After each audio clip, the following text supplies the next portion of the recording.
Hey, what it do, sports world? It's me again. The Winner Circle podcast with me, Ray Diggs, is here, y'all. Where passion meets performance and champions are made.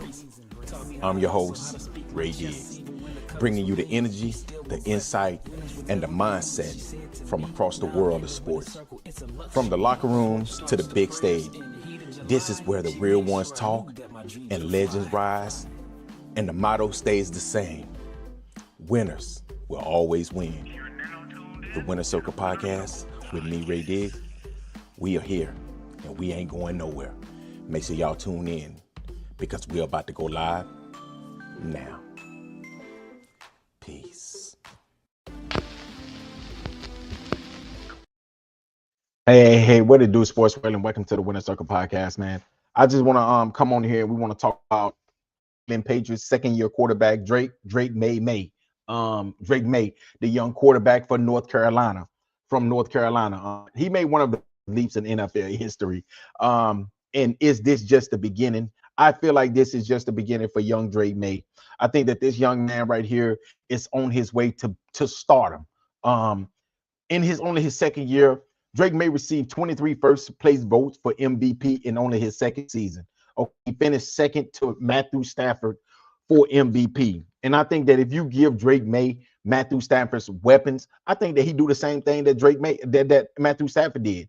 You look at the Patriots offense, you have Stephon Diggs, Pop Douglas. Mario Douglas, Kyle Williams, Keyshawn Butte, Mac Hollins, Hunter Henry, Austin Hooper. Yes, you got those players, and they will be returning next year. And I think they're going to be better. I think that these receivers are going to be better. I think Mac Hollins should get a bigger role this season. Same thing I say about Kyle Williams, Keyshawn Butte, and Chisholm. I think Chisholm should get an opportunity. He's a really good slot receiver. I think he should get a good opportunity next season to be in the rotation. I will say I wish they would go out there and get him. I wish he would go out there and get him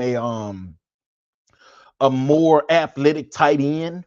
And I think that if they're gonna move Will Campbell to the inside to the tackle position, I think that they're gonna have to go out there and get a tackle. Go out there and get an offensive tackle.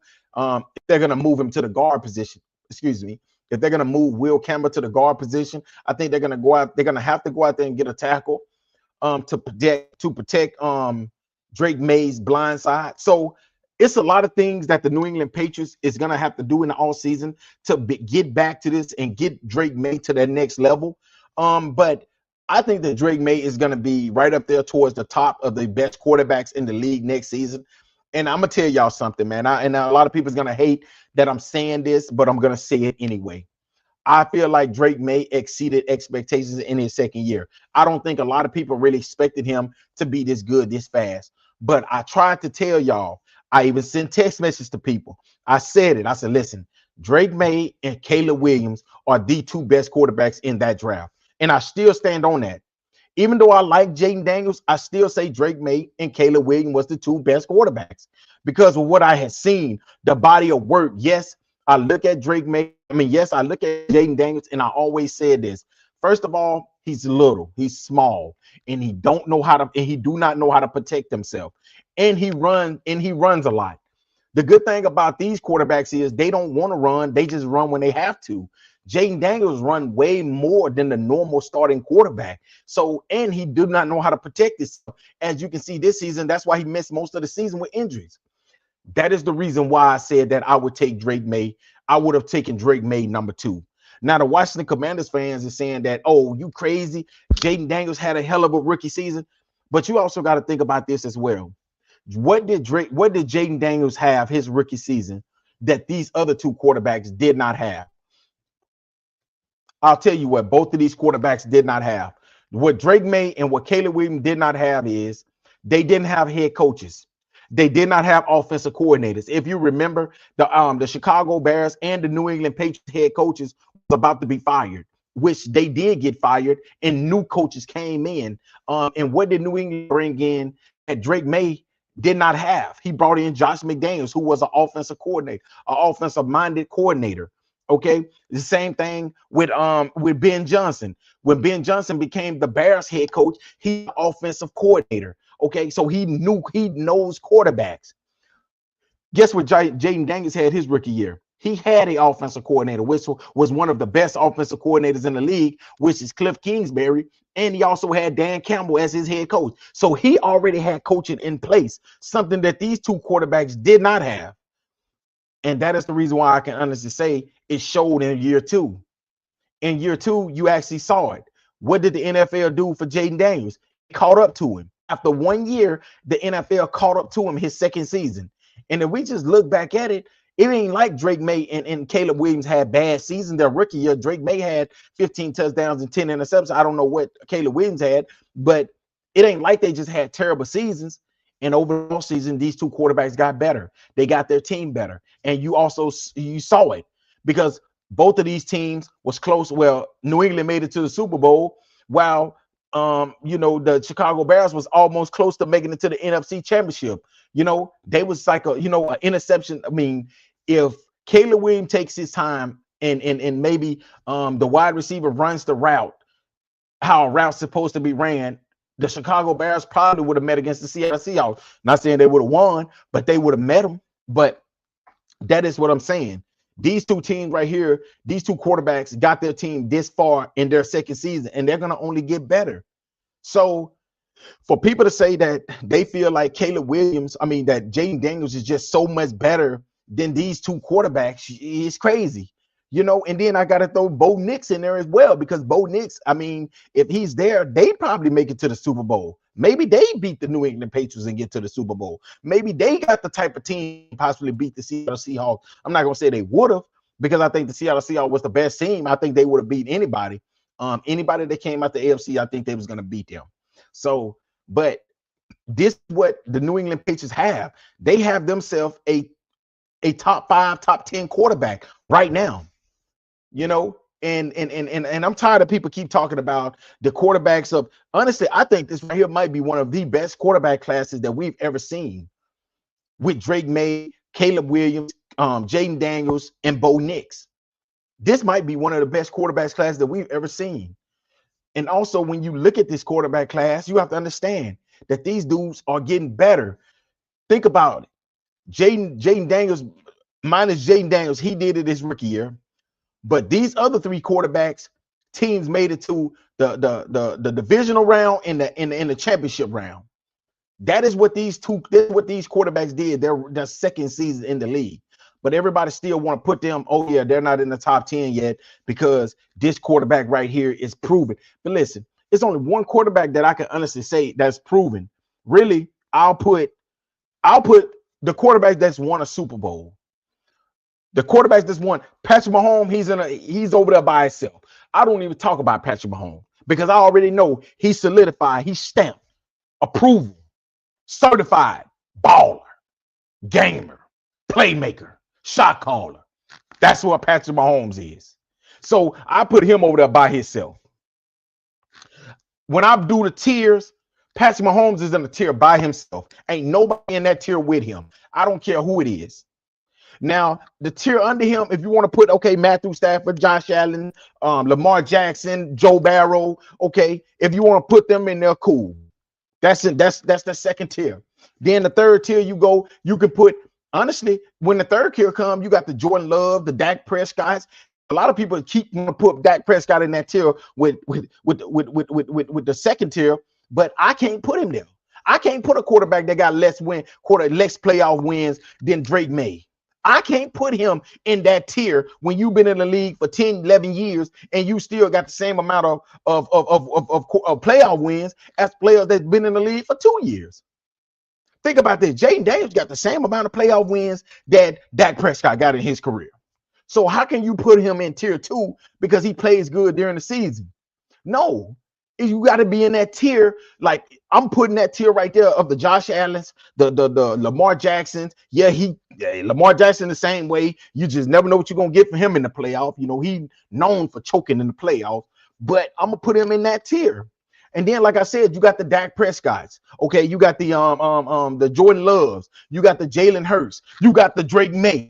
You got the Bo Nix. You got the Jaden Daniels, the Caleb Williams. That's that tier. Okay. I'm going to put them all in that tier. The Trevor Lawrence. Okay. That's the tier that all of these quarterbacks is in.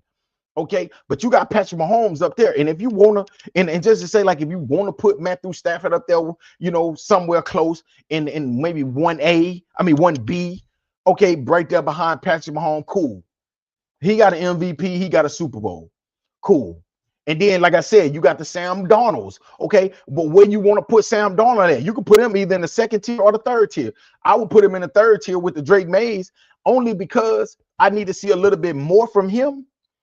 But I can also put him in tier 2 because guess what he done did that a lot of them quarterbacks in there ain't did. He done did something that that Lamar Jackson haven't done. He done did something that Josh Allen hasn't done. Okay, he done did something that Joe Barrow haven't done. He's won a Super Bowl. Okay, and he played good on the way to the Super Bowl. So I mean, when you get these quarterbacks right, a lot of these young quarterbacks is already right there in that tier. These dudes is ready to take that next step. And I think that next season, these quarterbacks is going to take over. I think that they'll be the one that's in that second tier, okay, challenging to be in the first tier with Pat Mahomes. Because like I said, when you win 3 Super Bowls in your first 10 years, you have to be in a tier by yourself with 2 or 3 MVPs, okay? Patrick Mahomes is he's just that dude, okay? And I might talk shit about him, but at the end of the day, I respect him. Because guess what? He's really like that. But I think that Drake Maye, I think that this is the beginning of something special for this young quarterback. And I'm happy that and I'm going to say this right here before I get off. I'm so happy that he lost this Super Bowl. I'm not happy that he lost, but I'm happy that he can finally get that niceness. I think that Drake Maye is too nice, in my opinion. I think that he's way too nice. And I don't like a nice player. I like that killer like Thomas Edward Patch, like Tom Brady. I like that dude that know for a fact when you give him that ball with 2 minutes to go and they're down by 3, you might as well go ahead and the visitors, I mean the fans might as well go ahead and head for the exit because you know what's about to happen.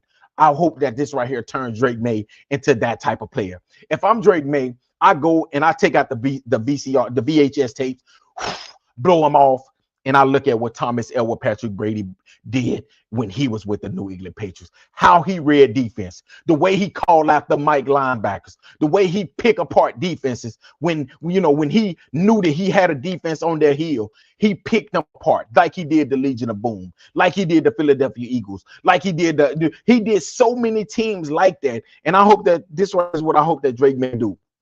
I hope he take notes from what Tom Brady did. And I hope that he instill that into his game next season, because I think that this next season is critical for Drake Maye. He has to come out there next season and be on top of his game, and I think he will. 6'4", 220 pounds, a quarterback that can throw, a quarterback that can run, very accurate. I think that Drake Maye is just the beginning. I do not think that this is a full goal quarterback. Like Cam Newton said, I think Cam Newton is jealous of this young man because he wished that he could throw like this. Was Cam Newton MVP? Yes. Was Cam Newton a really good NFL player? Yes. Okay, but these quarterbacks nowadays can throw. Not only can they run. These quarterbacks are very accurate, and that's something that Cam Newton was. He wasn't accurate, and it hurts me that all-time, a hell of a young all-time great quarterback. I'm not gonna say all-time. He was a really good quarterback. Continue to bash these young quarterbacks of today. Okay, it's like kind of like, man, how he just jealous of these young quarterbacks, man. And it's sad, man. Honestly, it's sad. But like I said before, man, I think Drake Maye, this is the beginning. I don't think this right here, he made the biggest leap in NFL history. I think that this right here is the beginning for this young quarterback from North Carolina. I think next season he's going to pretty much build on this. And like I said before, I think that hopefully he looks at what he did this year. He looks at the things that he did in the playoff wrong, and he right those wrongs. And I expect for him to do it, man. I expect for him, like I said, Stephon Diggs will be back next season. You got the running backs, hopefully TreVeyon Henderson. Travion Henderson, I'm gonna be honest, I think those concussions kind of hurt him because after he had those concussions, it's like he did not want to be hit anymore. It's like he just did not want to be. It's like this dude, every time he got the ball, he was looking to get to the sideline to get out of bounds. Okay. And I just don't know about that, man. I don't know if that right there is a good thing. But I expect the Patriots team to be really, really good. Like I said, they found their quarterback. They got stability in house now. They got Vrabel as the head coach. You got Josh McDaniels as the offense coordinator. And I think that Josh McDaniels will start to pretty much give Drake Maye more control of this offense, like he did Tom Brady. He gave Tom Brady control of this offense. And I think that he would do the same thing for Drake Maye. But like I said before, man, I'm a Drake Maye fan. And I expect for him to do big things next year. But hey, thank y'all again, man, for staying up late with me. Thank y'all again for tuning in to the Winner Circle podcast. We'll be coming on next week. We're gonna be talking about some great things next week as well. So make sure y'all tune in to the Winner Circle podcast with me, Ray Diggs. Until next time. And also, man, I just want to say before I go off, hey, make sure y'all go over there to my boys over there, C-Ark Sports, y'all know how you spell C, like you're going out to C-A-R-K Sports. Go over there, like their podcast. The YouTube channel, man, they do great things over there. Actually, I was watching the game tonight, junior high basketball. So, man, make sure you go over there, like their page, subscribe to their YouTube channel, and show them love over there as well, man, at C-Ark Sports, man. They had a great show on Sunday. Where they tuned in, they was talking about high school football and why recruiting is dried up right now in Warren, Arkansas, Warren Lumberjacks. So hey, make sure y'all go over there, man, and like and subscribe to their page. And also let's be careful with this. The page over there on YouTube, over there on Facebook, go over there, like this page as well. He's a really good close friend of mine. So make sure y'all go over there, man, show them love as well, man. They do a great things down there in Southeast Arkansas when it comes down to high school football, basketball, baseball, softball. I'm talking about women, the young ladies basketball, everything. Hey, if you want to, like I said, if you cannot make it out to a game, they always screaming over there on their page, C-Ark Sports, their YouTube channel. They always screaming. Facebook Live. So make sure y'all go over there, man, and like their page. Like I said, if you cannot make it out to games, they always at games. They always screaming. So make sure y'all go over there, man, and show them some love as well. Until next time, man, thank y'all again for listening to another great segment of the Winner Circle podcast with me, Ray Diggs. Until next time, peace. Mr. Diggs, we're on in 5. Vegas can't be choosers, but grandma chose Trace. She raised me on scraps.